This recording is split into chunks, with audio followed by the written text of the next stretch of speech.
Alright, so for those of you just tuning in, I'm about to cast the grand finals of the Arabia 16 1v1s tournament, and this will be between renowned expert players Spring and TheViper. Neither player really needs an introduction. Spring is an RVK, a very well-known, very deadly clan, and TheViper is an Tyrant, and they are both very, very good players. TheViper is hailed as currently one of the best Age of Empires 2 players out there just in general, and he has definitely deserved that reputation. He is well known for his amazing micro and whatnot.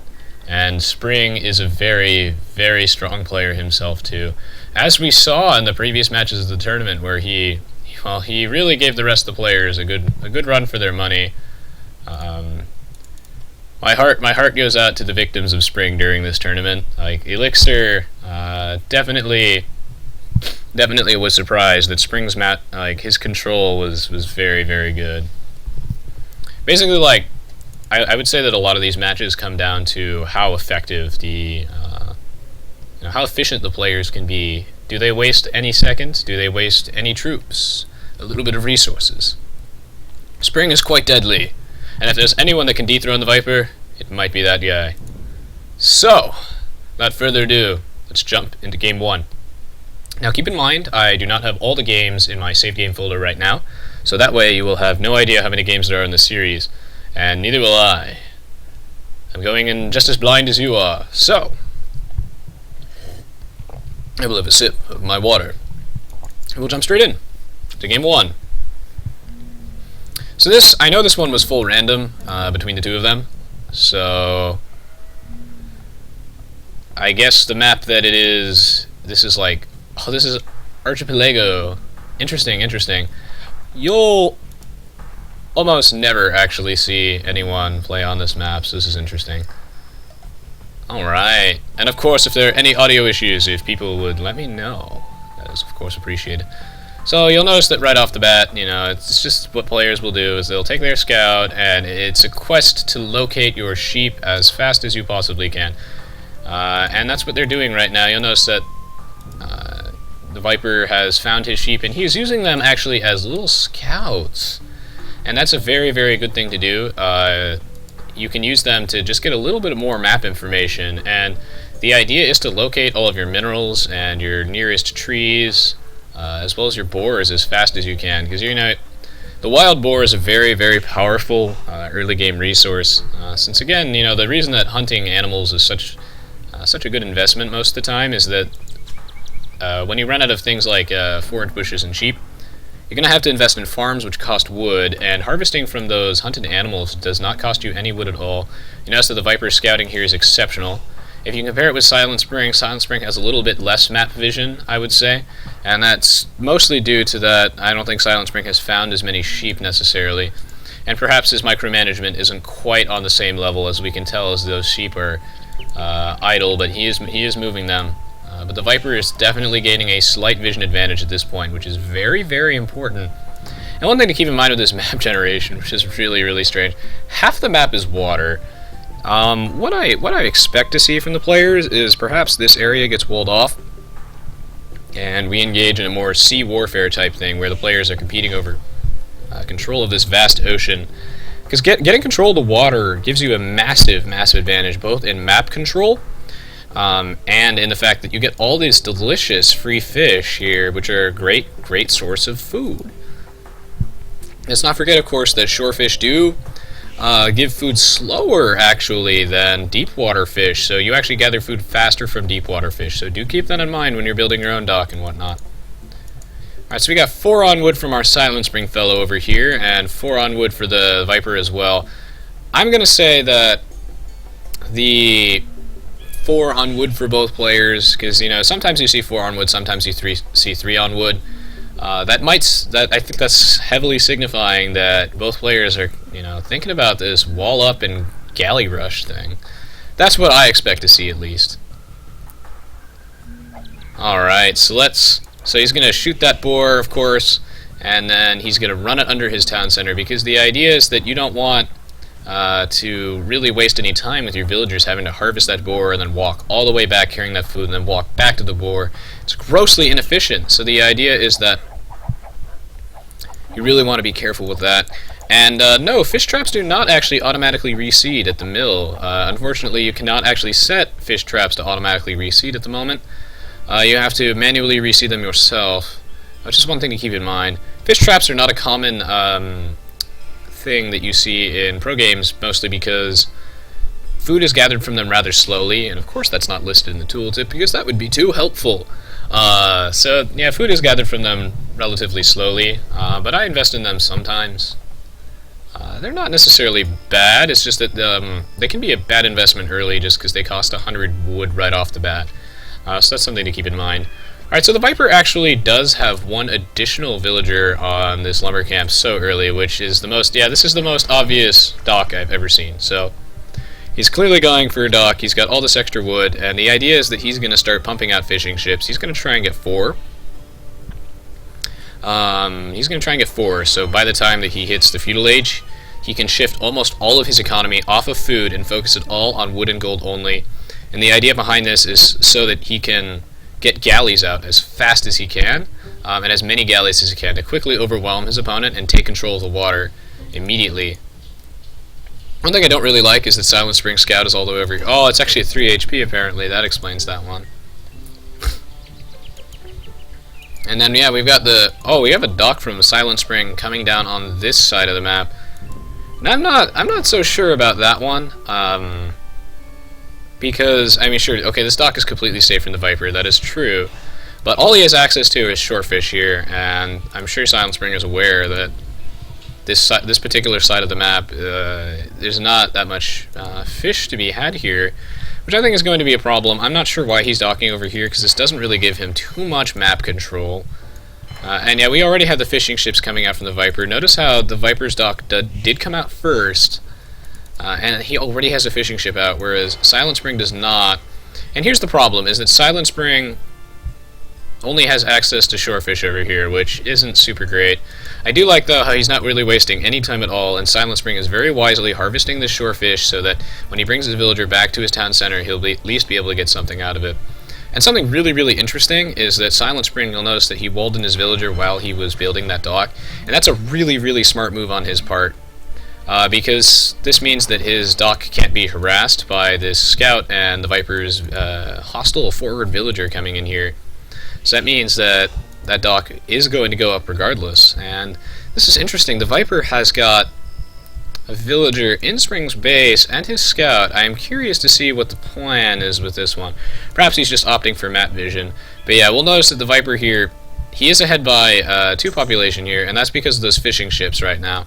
And that's why fishing ships can be such a good investment, even on a map like Black Forest in a pond that is heavily saturated with fish, because it allows you to keep making villagers while you're advancing. As you've noticed, the Viper has advanced right now. He's advancing at the standard 20 villagers, which means it would be 21 population, but he's got 4 fishing ships, of course. Well, yeah, he's advancing at the 21 villagers, sorry. No, 20 villagers, he's got a scout. Right. No, 21 villagers, right. So anyway, he's focusing like everything on wood and gold, as you can tell right now. So he has 0 food collectors. Well, it says he has 1 shepherd because he's finishing that final sheep, but yeah, he's got almost nothing on food, and he's gonna focus all on wood and gold so he can get these galleys out and extra docks as fast as possible. Here's the big problem: Spring's dock is basically useless at this point. And yeah, you'll notice that Spring is doing the same thing, where he is shifting very, very heavily onto wood right now. We'll see if Spring has advanced. Spring has indeed advanced, and they both advanced about the same time.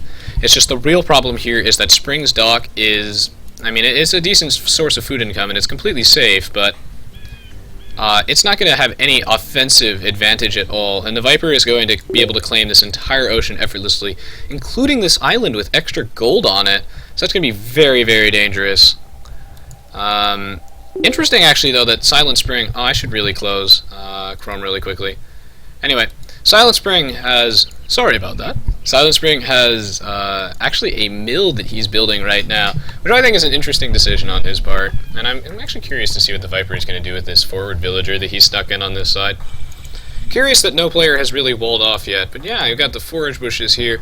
I think what this signifies, okay, so the Viper, you know, he's clearly going for a galley rush. We've got the galleys coming out right now. He's got almost nothing on food. Well, I guess at the moment he has literally nothing on food. Whereas Silent Spring does have things on food, and I'm sure the Viper has... Well, he hasn't seen the mill quite yet, but he sees the barracks, of course. And since the Viper has wisely scouted this, the Viper knows that Silent Spring has basically conceded that the water is the Viper's, and I don't think the Viper is going to transition too heavily into galleys, because I think that it's pretty apparent to the Viper that Silent Spring is going for a land war, and I think this is the smart decision. Silent Spring is making a really, really good call here when he realizes that he put the dock on the wrong side of the map, and he's not trying to put a dock over here and then actively compete with the Viper's galleys, because he knows there's no way he can. And yeah, the Viper is like, oh, there's no dock for Silent Spring on this side, clearly. He's clearly going for land war. So this one galley can be for scouting purposes, and he's gone back into making an additional fishing ship, and I think that's very smart. The Viper here has wisely recognized the situation, and he has plopped down a barracks and an archer range, so he is 100% aware that this is going to be a land war, and I think this is a really good reaction from both players. And this is smart. Yeah, Silent Spring would have easily lost this game, unquestionably, if he attempted to put like a late dock over here. There's no way he could have competed. And Silent Spring is going for scouts, whereas the Viper is going for archers. And I think that the archers' decision is smart on the Viper's part, because his economy is just better suited for archers since they cost the same resources as galleys. They both cost wood and gold. So, in this case, very, very smart move from both players. I like the idea of scouts from Silent Spring, because that'll allow him to get a lot of map vision. He can explore around. What he's looking for right now is the Viper's forward villager, and I think Silent Spring is going to find it. Is he going to find it? That is the question. I don't think he saw that. And no, he did not, which is quite tragic, unfortunately, for him. I'm sure he will find it, though. Like, right about now, he's going to find the Viper's hidden forward villager, because he saw that. Yeah, so if Silent Spring was watching, he would see that, and I'm sure he did. That would be a mistake on his part if he didn't notice that villager. Alright, so I also do love how the Viper is using his galley here as sort of a makeshift outpost. He's using it to grant him a little bit of extra map vision, as you can tell. And, previously he had it over there, so he'd know if anything was crossing over. And yeah, he's just trying to get a little bit of extra vision. You can see the Viper is scouting around here, trying to figure out what's going on.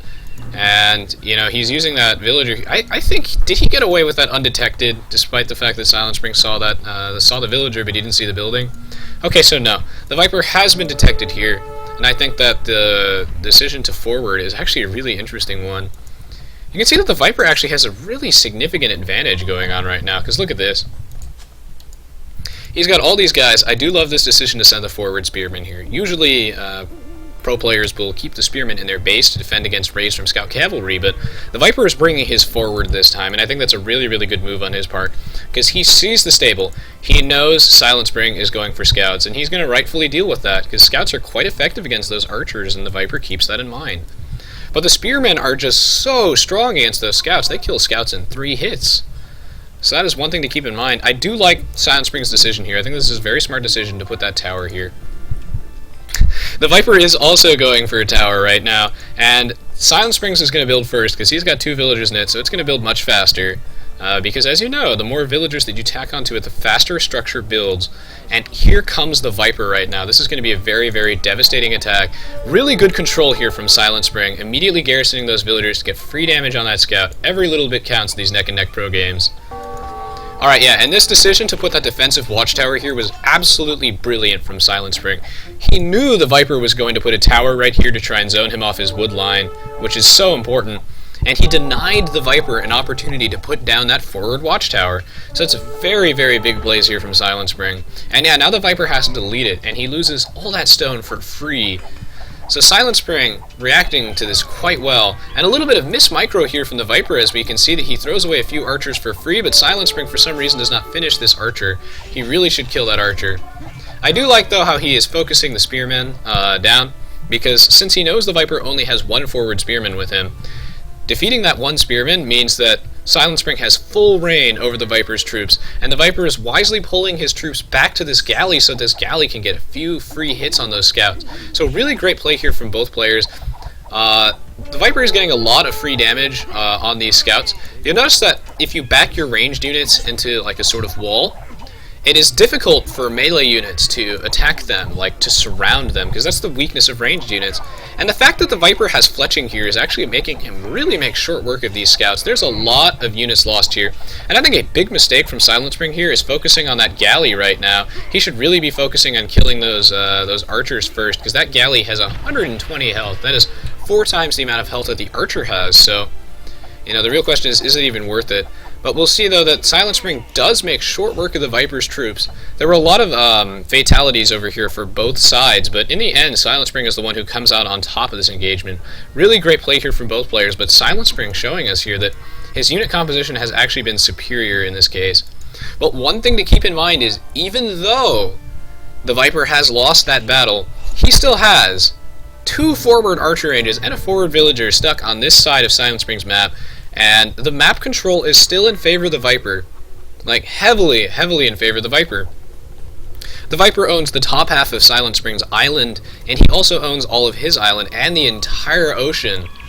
I can only imagine the difference in eco that those extra boats are making. And one thing to keep in mind here is that Silent Spring's army, sure, his composition is superior, and it is definitely making short work of the Viper's troops, and he is able to hold this off with ease. But notice one thing in common with all of Silent Spring's guys. They all cost food. And that's important to keep in mind because the Viper has been focusing almost entirely on archers, and archers don't cost food. And food is the most important resource to get to the Castle Age with, because it costs 800 food and 200 gold to get to the Castle Age. So the Viper here, you know, he's already advanced the Castle Age, and that's such a fast Castle Age time on his part. Whereas if you look at Silent Spring, oh my god, Silent Spring is also advancing. That's very impressive. That's probably due to the fact that he has so many of these farms, but wow, both players here are really even. I expected Silent Spring to have a significantly later Castle Age than the Viper, because the Viper is, well, he's stockpiling a lot of food for that Castle Age here, but wow, Silent Spring is really, really keeping up here. This is going to be really, really good. I wonder how this game would have gone, honestly, if Silent Spring put his dock on the correct side of the map. But, wow, he's putting up a great fight, and I love this decision here to heavily wall this. Although, you know, if you think about it, though, Silent Spring is conceding all of this to the Viper. Like, this is so much that he's giving away to the Viper here in terms of map control. This is a huge gold deposit and a huge stone deposit that he's basically conceding for free. And the Viper just has so much map control right now. And Silent Spring's first priority is going to be getting his half of the island back. If I was him, though, I would really wall this off ASAP. Sure, he's still vulnerable to transport ships, but that, you know, every little bit helps. It's important to make the Viper invest a little bit in that. And yeah, you know, walling this off is nice and all, but I can't help but be concerned that he's conceding so much map control. And yeah, I wonder if the map control is going to make the difference here. Of course, so we see, you know, this is of course a Hun's Mirror match, so we can expect either knights or cavalry archers from the players here, and well, Silent Spring has obviously showed his hand. Not only does he have the stable for the bloodlines for those cavalry archers, but he also has like 4 archery ranges, or I guess it's only 3 at this point. So the mass archery ranges, as soon as the Viper sees that, it'll be obvious. But the Viper, like, he looks like he's clearly going for, yeah, so the Viper got a slightly faster castle. Yeah, the Viper is clearly going for knights, I'm assuming, just because, or maybe light cavalry perhaps, because he's got these 2 stables right here. And sure, he could make cavalry archers as well, but the double stable implies that he's going to do something with that. I do like how he's patrolling those 2 archers right there so that he knows if anything is going to cross over. Alright, so we're seeing the classic timing attack for the Viper, a very common pro tactic between players, where you'll go for, you know, like as soon as you get to the Castle Age, you're going to get Bodkin Arrow and Crossbowman right off the bat for a huge steep power increase. And you notice that these skirmishers are suddenly not threatening at all, because he's just so much more powerful. Ooh, and I love this decision from the Viper. Forward Siege Workshop. You can apply so much pressure here, and the Knights are coming. And you'll see that the Viper has invested in the level 1 defense upgrade, and you really, really want to get that really quickly on your Knights, because the idea is that, yeah, and Silent Spring doesn't even have that, but although Silent Spring does have bloodlines, so I guess that's sort of even, but yeah, you want to really resist the town center fire with the Knights, and that's why they're such a good raiding unit. Is because they're really resistant to those ranged attacks, and, you know, town centers don't do, you know, super heavy damage, and the Knights, well, they do, they fire a lot of weak shots, but the Knights' high enough armor can make them really resistant. I do like this decision, though, to mix up his army comp a bit from Silent Spring. Silent Spring is a really good army comp here, but you know what he's going to need for these mass crossbowmen? He's going to definitely need a mangonel here. Alright, so we're going to see some really good control from both players. You notice the Viper's micro is exceptional, and he's really just trying to get any free shots and kill as many villagers as he can. What I think is important here to note is that even if the Viper, say, loses this fight, or he's forced to retreat, which he is right now as those knights are charging bravely into the front lines, so even if the Viper has to pull back, which is the case, look at this map control that he's ceding, that Silent Spring is ceding. Silent Spring is unable to really farm this land here because of that. And that's definitely going to be a problem here. I love this decision of the forward Siege Workshop from the Viper. Really, really smart play.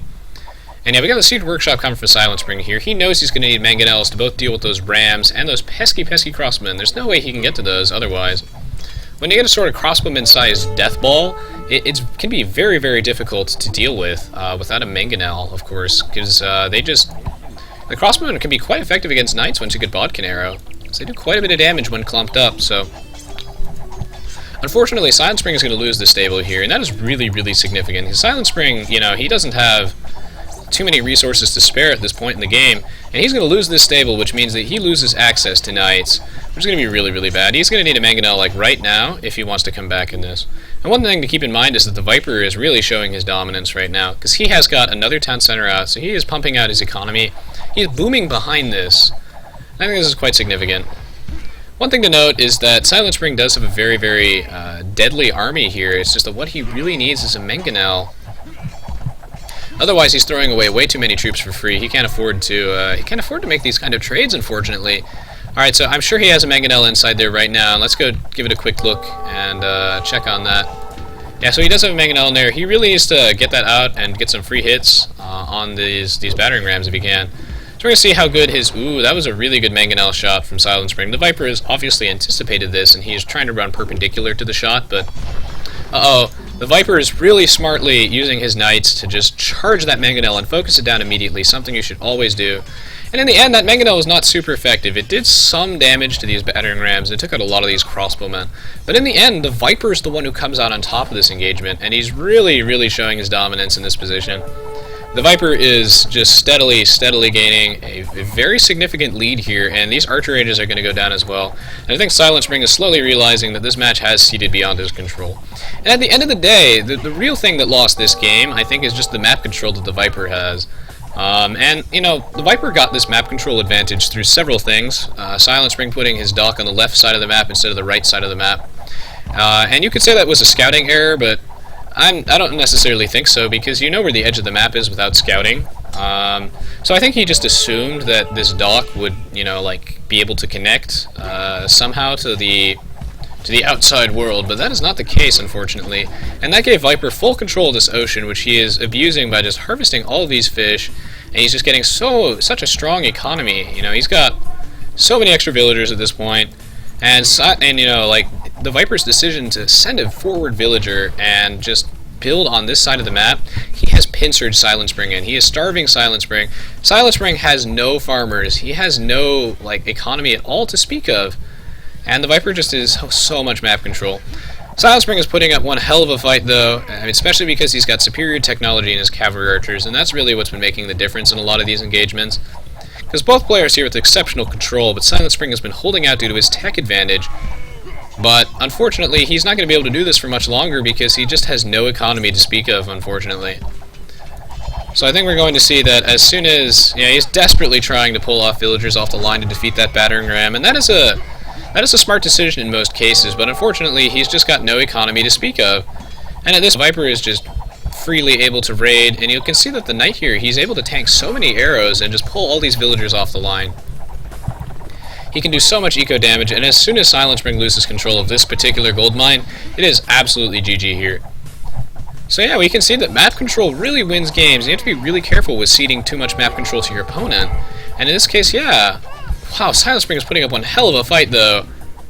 Like, he knows that this gold mine is do or die in this position, and if he loses this gold mine, it's absolutely over. And he is slowly losing control of this gold mine, but he's desperately holding on to life, trying to get as many cavalry archers as he can out. But he can't keep this up forever, unfortunately, just because he has lost so much map control. He has even lost control of his wood line. Like, there's nothing he can really do at this point. It is really, really cool to see him, you know, desperately hold on to life, though, and You know, he's been showing us that his military control is just exceptional in this case. It's just that he's lost so much here. So much damage has been done to him. This is a 31 pop to 91 population. And yeah, Silent Spring is showing us that his military control is exceptional here, but he can't keep this up forever. He's lost so much population. And yeah, at this point, Silent Spring wisely recognizes the situation is beyond his control, and he calls GG. So this has been match 1 of the grand finals between Spring and the Viper for the Aoe2 HDOZ Clan's Arabia 16 1v1s tournament. If you enjoyed this match, please check out the rest of the content on my YouTube channel. Links to that on the screen. And of course, you know, don't forget to check out my Twitter and Facebook as well. I really appreciate it for those of you who have been tuning in. So, without further ado, let us check out the achievement screen and see what happened this game. We'll notice that the Viper's economy is quite strong based on his multiple town centers. So let's see how that's reflected in the achievement screen. So as a Silent Spring put up one hell of a fight with units killed versus units lost, despite being at a severe economic disadvantage. And yeah, he managed to create an army of almost equal size with the Viper as well, despite the Viper having such a massive economy. So Silent Spring showing us here that he really can put up a close fight here. And this was a really good match. It's just in the end, the map control is what lost the game. And yeah, we can see that both players were really neck and neck and quite close. But the Viper, you know, he had... Really, this is what won the game here, is the villager high from the Viper. Is the Viper had access to the entire ocean, and he had access to the entire map, and really it just allowed him to slowly choke off Silent Spring. He got his own Silent Spring off all the resources, like the food in the middle of the ocean, as well as the minerals and whatnot on his own side of the map. So, great control here from both players, and it was a really interesting match to watch. I really look forward to seeing where the next few matches of this series go. I'm not aware if this is a best of 3 or a best of 5, but I do believe it is a best of 5. But we will go into match 2 very shortly. So once again, thank you so much for watching, guys. I really appreciate it, and I hope you guys enjoyed this commentary as much as I enjoyed watching these matches. Great game here from both players.